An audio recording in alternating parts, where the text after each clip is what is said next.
Hi everyone, today I am so honored to have with me author Tammy Bottner. And Tammy's book that just came out is called Among the Reeds. She's got the physical, I've got the Kindle. There it is. I love Here it that is, Among the cover. Reeds. Yay! Oh my gosh, Tammy. The roller coaster ride that I went on with this book. I love the way you wrote this book. It was perfect. And right now I'm in the midst of reading all these World War II books. I don't know why. They kind of come in, cycles of people. Yes, they seem to be real. I am too. There's a lot out there right now. Yeah. But I love this book because it is a story of survival. Your family survived. And it's still, I was telling my oldest son today, like, wow, these people survive. Like, I'm reading so many tragic ones at the moment. And then yours is a book of like, oh, there were people that actually did it. That's right. And I think that's the hope that I got from your grandparents is that they figured out how to do it. And not a lot of people did. You're right. And, there were so many near misses, even for them, which as I was researching the book, I really found out about. I didn't know how many near misses my grandparents had, and like my grandmother's brother and my grandmother's sister, my aunt and uncle. There were moments where, there was a hair's breadth between survival and not survival over and over and over again throughout the war. It is very encouraging to hear survival stories, of course, and at the same time, it's really difficult to comprehend how close of a call everybody had and how much work every single day and how much good fortune also went into that narrow bridge between making it and not making it. It's very hard to wrap our heads around that. It really is. And I can't even tell you the emotions of reading it, let alone your research into this, okay? And it being like a part of your heritage. And I don't know if it's my age. I'm 52 now, and I started researching my family. I don't know if it's like you hit this age and you kind of get a little nostalgic about it. My mom died a couple of years ago. My dad died a long time ago. And then you kind of feel like, I want to tell my children. All of a sudden, I get this urge to be like, oh my God, they don't know stuff. Yeah, absolutely. And in fact, one of the reasons this happened now, because, I've known the story all my life. One of the reasons is that my dad is getting older, and he's 77. And I think he's been feeling some urgency to really get the story out. Right. And the only other person in the generation above him, my great uncle, is 89. And so when I decided to write the book, I realized I better do this really soon. If I want to get some firsthand accounts of what happened and interview primary sources, I need to do this. So I felt some urgency. If I wait too much longer, very sadly, I wouldn't be able to get the information. And it wouldn't have been the same book if I hadn't been able to talk to all the people I did. And I do think that that's why World War II books are so popular right now. I mean, I interviewed a woman whose 96-year-old grandfather decided to tell his story, Absolutely, because that it was 75 years ago that the war ended, right? Yeah. Or something like that, close to that. And people are getting old. Those people are not going to be around too much longer. So it's really important to talk to them, find out what happened, and write it down, because it's not such ancient history, but sometimes we sort of feel like it is. But then people have been saying to me, readers have been saying to me, I can't believe that happened to your dad. I know your dad. Right. And I was like, yeah, that's right. This isn't like Civil War or Revolutionary War stories. These are just one generation removed. Right. And then I think that's what happens to them, because I think after the war, or at least I'm finding this out, and I'm sure with your family also, is that after it, they kind of didn't want to, even the people that were saving other people, everybody came back and didn't want to talk about it. Now, your parents didn't, come back here, but they almost like it was so bad that it's Yes. like, I've got to get rid of I won't be able to function if I live in that moment. And Absolutely right. I think that was true for everybody who went through World War II, almost universally, whether it was soldiers in Europe or in the U.S. or civilians or Jews or anybody that went through the horror of 5 years of just terrible things every day, being exposed to such terrible things. I think they pushed it away. My great uncle actually, and I'll quote, he said, "The war ended, and now it was time to live again." Right. That's what he said to me, and so I think that's what people embraced. They were like, "Okay, we made it." They didn't want to wallow in that terrible place anymore. They wanted to move on with their lives and live as fully as possible. And decades went by, and then, I think people started thinking, how is this still relevant? What happened to me? And people's memories as they get older, too, they tend to focus a little bit on the past rather than on the present. And so I think that generation of survivors and folks who went through it is now at a very contemplative time in their lives. Yes, absolutely. Mm. So when you're doing this research, because as I was researching my family, I found that there were things that you grow up with your grandparents about knowing, but then you start looking into like things about them that happened, and didn't you start having a different perspective of your grandmother, like when you because I love your grandmother. Not everybody did. I got some feedback. I know, but that's right. She was kind of a tough character, and I was like, well, yes, and she was a real person. She wasn't a character, so that's how it was. That's right. That's what I loved about her. It's like you kept stating, I kept forgetting her age, and luckily, the way you wrote this, you were like, and she was 21, and you're like, okay, I have 6 children, okay, and I see what my 21-year-olds are like. Yeah. Well, as I was writing the book, I have an 18-year-old daughter and a 20-year-old son now. But so my daughter was a senior in high school last year. Uh-huh. And as I was writing the book about my grandmother going through what she went through when she was 17, 18 years old, I would turn and look at my daughter, who was a high school kid, and it kind of really brought home how young she was. Because I was just literally like sitting here writing, and I'd look at Sophia and I'd be like, oh my God, she's going through, being married off to a stranger, having a child during the war, her life's in danger, all the things she went through, lots of things that I don't want to give everything away, but I don't want to I'm trying to skirt around because I don't like spoilers, and I want everybody to experience this book. I really do. It's a journey, and I want them to get the same sensation, and so that is my goal too, is to not give away. Yeah, but she was extremely young, and it definitely affected her, and she became somewhat embittered, tough. She went through terrible trauma, and when people go through terrible trauma, they carry that with them. Yeah. And she wasn't a happy person. She had a lot of wonderful characteristics. She was very loving, incredibly loyal, very smart. She loved my sister and me so much, but she had sadness in her that was obvious. She carried that with her. Yeah, and that's when we talk about the end of the war and some of the feelings that they had.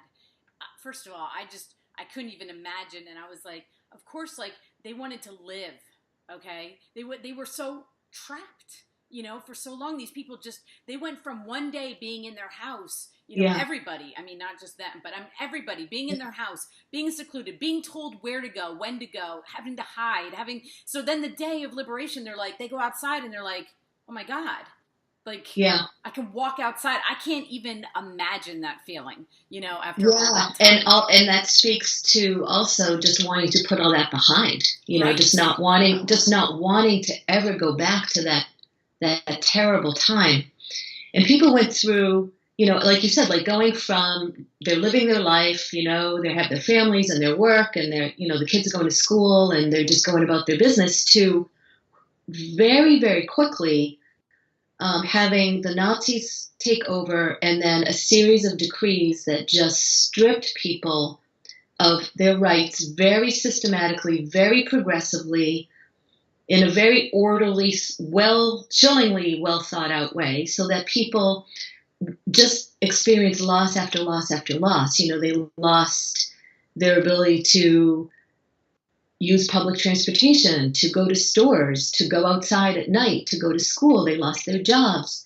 Then they lost their homes. Then they lost their families. I mean, that kind of loss just strips people of hope and strips people of their essential humanity. I mean, when you have lost everything, you don't even think of yourself as worthy anymore.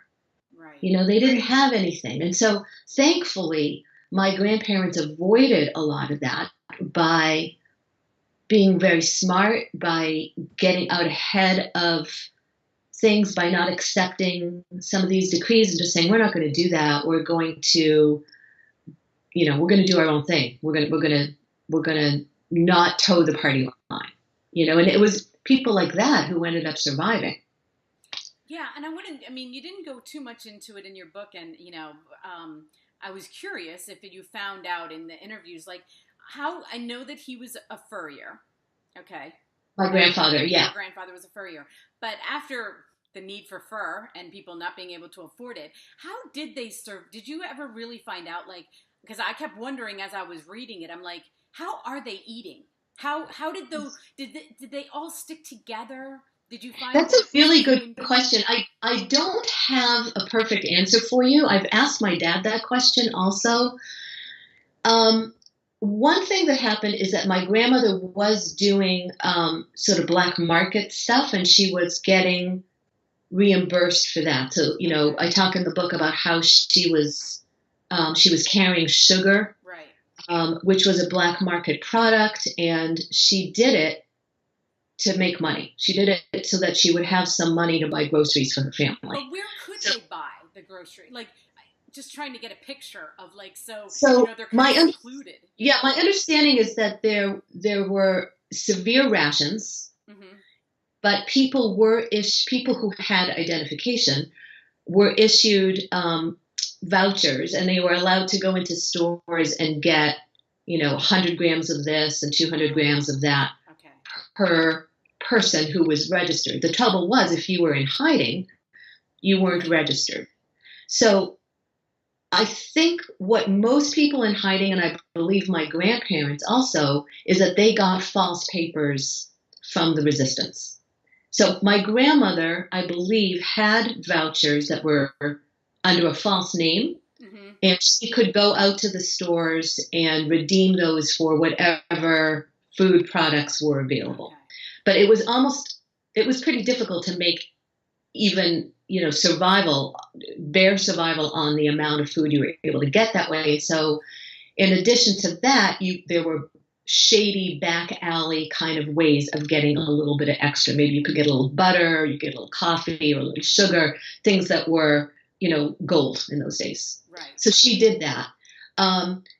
It's also possible that my grandmother's family, and we think, but we don't know for sure, they may have been able to smuggle out a little bit of jewelry or something out of Germany, and maybe they pawned those off during the war. Right.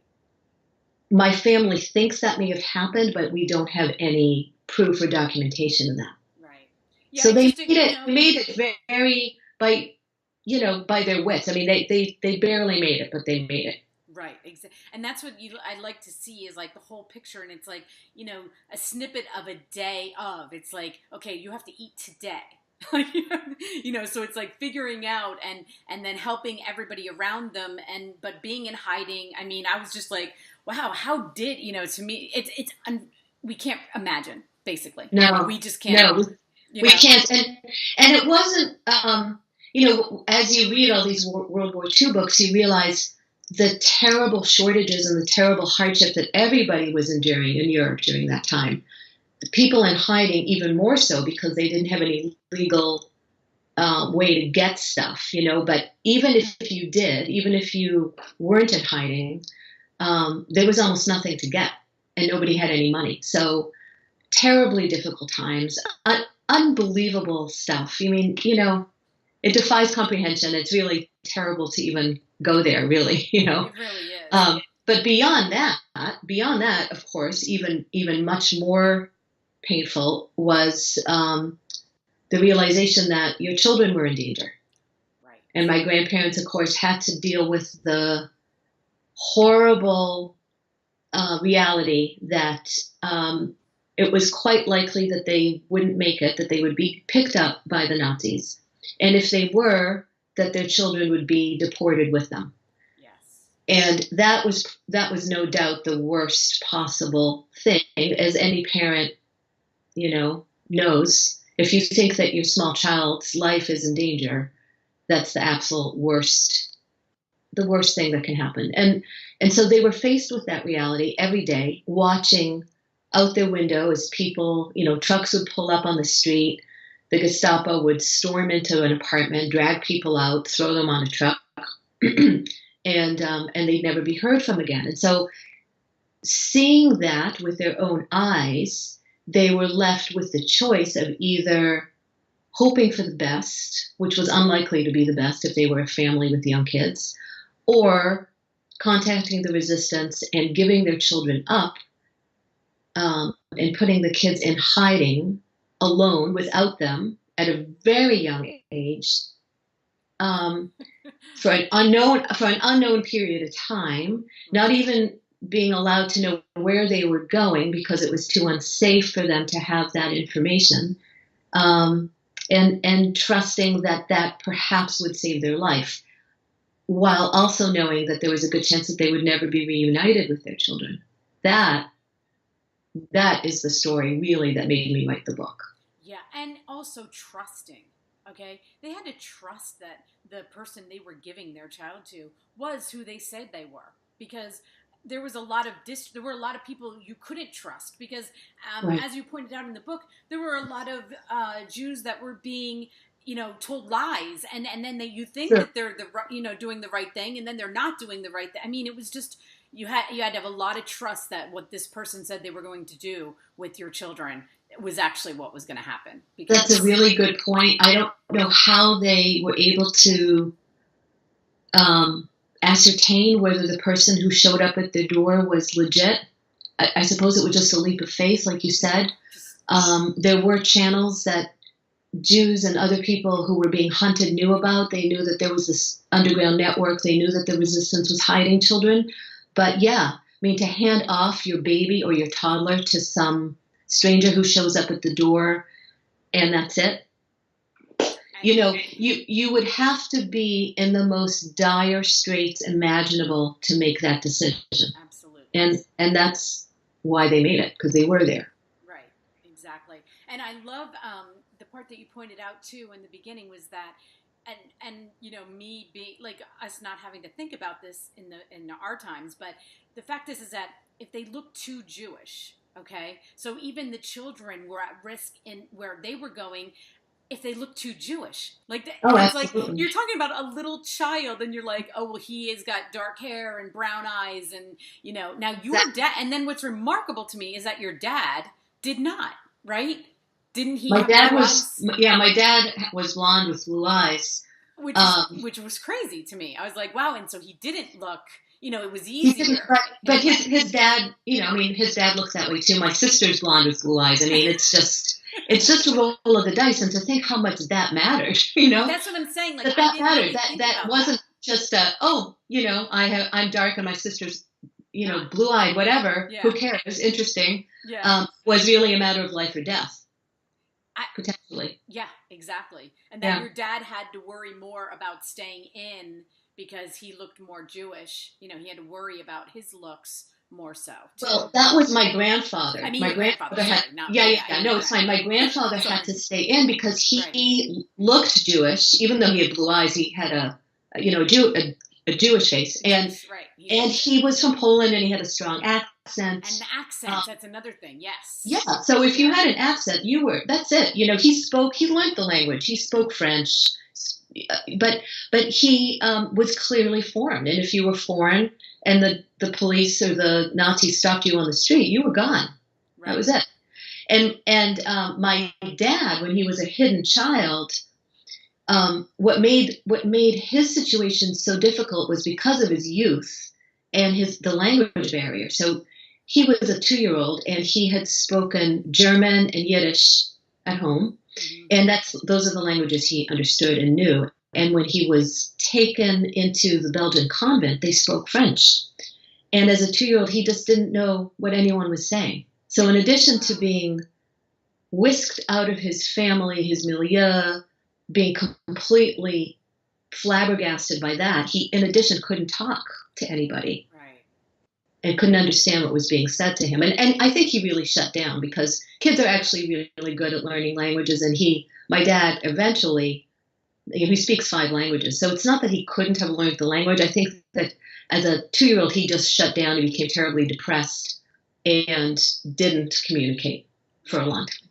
Right. And I want to point out, like, you started this journey because you're a pediatrician and you wanted to know, like, what kind of genetic disposition you had, or your children, if it, what carried in from all of this, if there is. Did you ever find that? Is there some sort of genetic? Because I never really thought about that, but it's kind of like, after I thought about it, I was like, that makes so much sense in a way.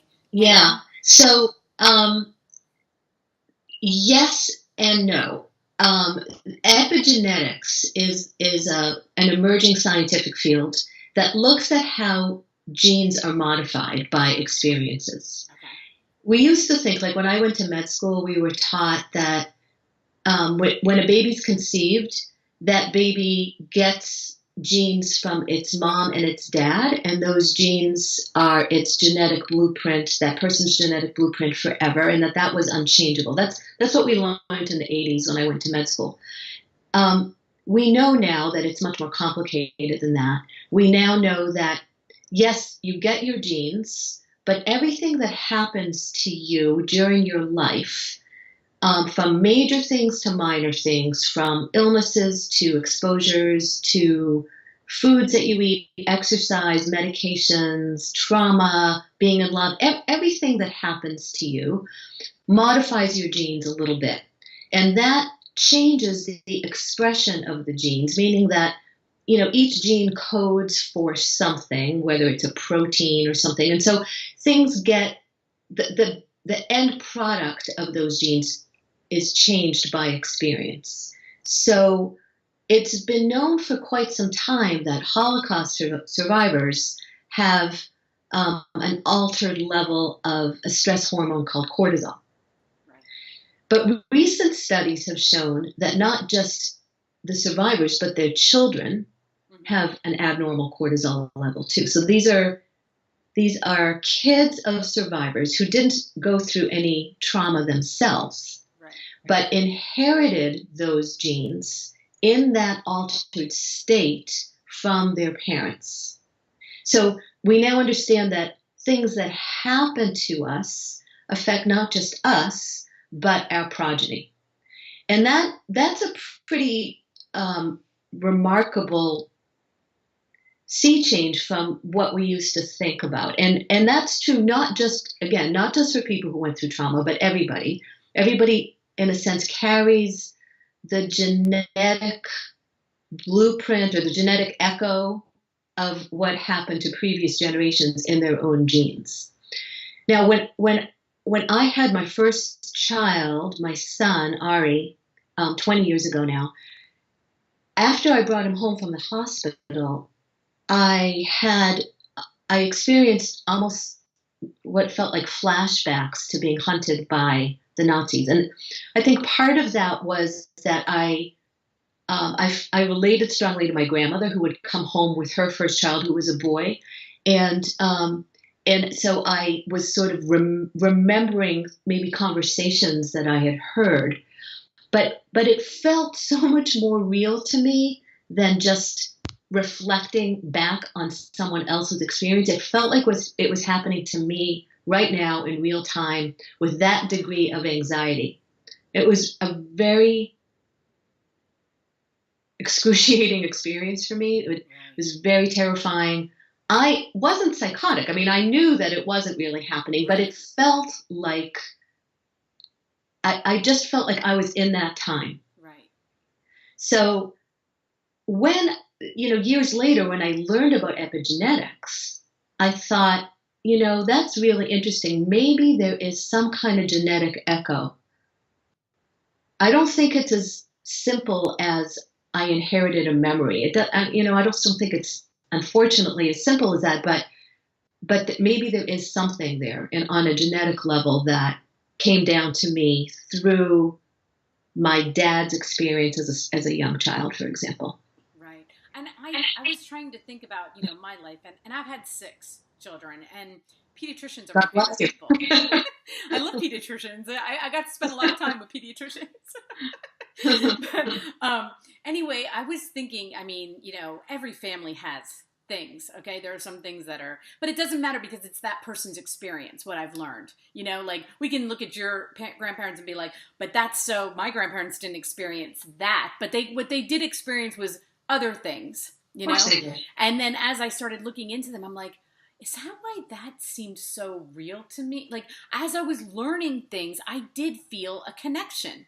And it was things my grandparents did not tell me. I'm finding out on Ancestry.com, okay, lies that they told me, okay? Like, and I'm like, they just lied. What do you mean? I'm finding people that and like my grandmother's age when she got married, she always told me she got married at 16. She was 14. Oh my God. Like, and I'm like, that's interesting. Why didn't I ever do the numbers? I never did the numbers, They had some shame about that, or exactly. And I knew my great-great-grandmother. So, like, not many people know that, but now it's because they got married young or started having kids young if you knew your great-great-grandmother. But as I started learning, I started feeling things, and I was like, oh, is that why this hit me hard? Or that way, and I think it makes so much sense. I didn't experience what she did, but it's a feeling of experience, like, oh, I wondered why that hit a trigger. Like, that's what people would say now, like a trigger. It triggers something in you, Yeah. And it's really, really interesting. And that's the part when I answered yes and no. We have some information. We do have some studies that show specific alterations in genes and things like that. But we don't know how to explain at this point that gut feeling that people can get. Like, why did that trigger me? Why do I feel so strongly connected to a certain story and not to another? Right.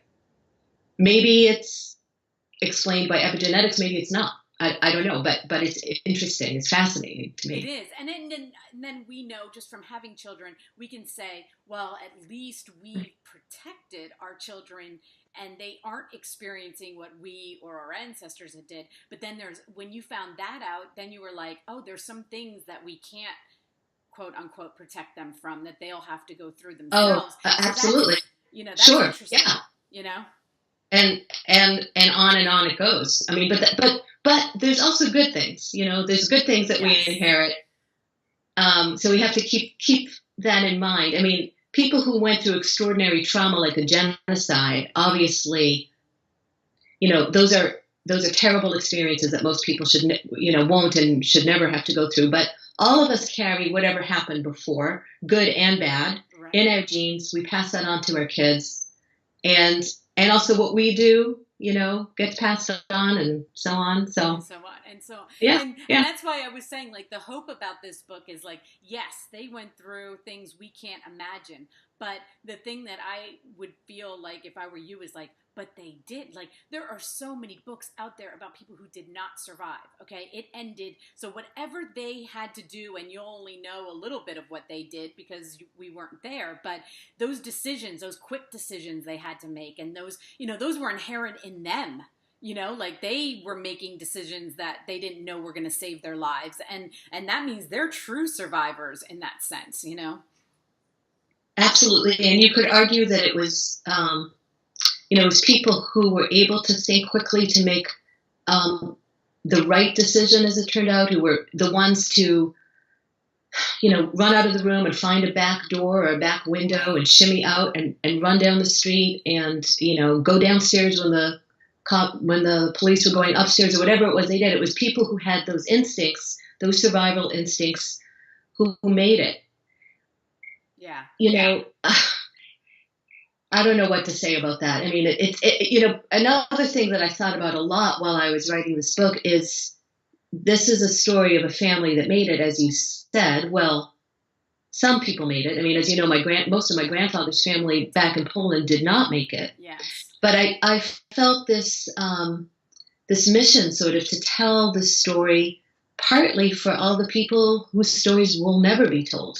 I mean, that's that's part of telling these stories is giving future generations just a glimpse of what kind of a time that was, what people went through. And honestly, I've been thinking about this a lot recently with everything that's going on currently in the world, politically, yes. Decisions that are being made at the national level and the international level. It's so important that we remember what happened not that long ago and the terrible end game of those decisions. Right. Last month we saw NeoNazis marching in the streets of Virginia and shouting. I didn't even know we had that. I didn't even know that was a thing. Okay. And I was really pissed at the people who actually made me aware of that. Cause I'm like, they just want attention anyway. I think we should not pay attention to anybody that, well, I want to believe that in my world, that is not, that's a good point. I mean, giving attention, but on the other hand, it did happen, and it wasn't just 2 or 3 people. I know. There was a well-organized, disgusting display of hate. Anyway, it made me think a lot about what happened, and it made the book that I just wrote feel particularly timely. And to that point, a couple of weeks later, I live in Massachusetts, and a couple of weeks later, there was this enormous anti-hate rally that happened in Boston, where something like 15 neo-Nazis showed up for a free speech rally, and 40,000 people who opposed them came out to march. And I was like, yes, there is hope. There is. And so even happy to live here. and I have my daughter and my son, oldest children are in Texas. They just had to go through Hurricane Harvey, and now my brother just down in Florida. We have a lot of it's a very strange atmosphere, but I see people helping other people, and that's why it's always like this hope. It's like, no matter what we're going through, and I hoping our country comes out the better for it. Like I said, there's how many people, and then there's how many, and our children, thank God, we have children that are raised that they care. And they're like, no, I'm not, my children are like, what? No, that's not even a thing. It's not even a thing for them. They've refused to accept it. They've refused. Thank God. And I think that that's true of most young people, at least the young people that I know. But, there are some people out there, and it's just important, I think, to be vigilant and just to stop when those things come out. I feel like they're like little cockroaches that come out of the woodwork. It's just important for everybody to stand up and say, absolutely not acceptable. Right. Not in our country, not in our world. Go back to where you came from, because that can never happen. Exactly. Yeah. And one of the other hopeful things from my book is that there were incredibly, incredibly courageous people during World War II who risked their lives, who risked everything to help those in need. And one of the I write quite a lot about the woman who brought my dad and my aunt from their parents' homes into hiding. Her name is André Goulet. She's still alive. She's in her late 90s now. But it was people like that. It was thanks to people like that who joined the resistance, who fought what they knew was wrong and put everything on the line to do so. Absolutely. That's the reason probably that I'm here to tell the story today. Absolutely. I mean, and that's why I love your book so much. And, those people are heroes, and we need to celebrate those, the ones that are still alive. We need to celebrate their act of heroism, because they didn't have to. They just didn't have to. People didn't have to. And they risked their lives and the lives of their families. I mean, it's hard to imagine that kind of courage. It's hard to imagine being brave enough to do that. I don't know that you can ever say that you would have that kind of courage. Right. Unless you've done something like that. Unless you've done, yeah. Tammy, I can't say enough. Thank you so much. I was changed by it, and that's what I'm hoping that people get from this. I want it to be changed for everybody. It's a story of hope. It's a story of people who survived and of people that were heroes in that time. And, we need to hear stories like that. We really do. And you writing it, it took a lot for you to write this down, and, I'm just so happy that you did. Thank you so much, Michelle. It really means the world to me when this book touches people. I hope more people will read it.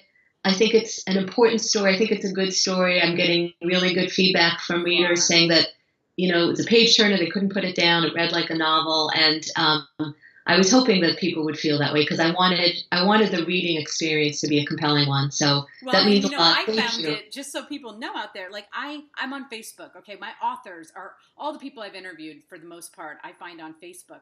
But the writing groups, I can't say enough for these author pages and how amazing you guys support each other. And I love it because I got it from somebody who I knew, reviewed it and said, go read this book. And I was like, well, I know her and I know, so you guys are so amazing. Yeah. You help each other out and, you get people to notice you. There are good parts to the internet and social media. I only focus on that. I love those author pages. They've meant the world to me. And I love all you guys who are out there, encouraging each other to tell these stories. And I can't wait to see it. There may be another book in you, right? I hope so. I hope so too. Well, thank you. Have a great day, Tammy. All your links, everybody can find you underneath here, anywhere, and the Amazon link will be there. And there it is. Yay. Thank you, Tammy. Have a great day. See you later.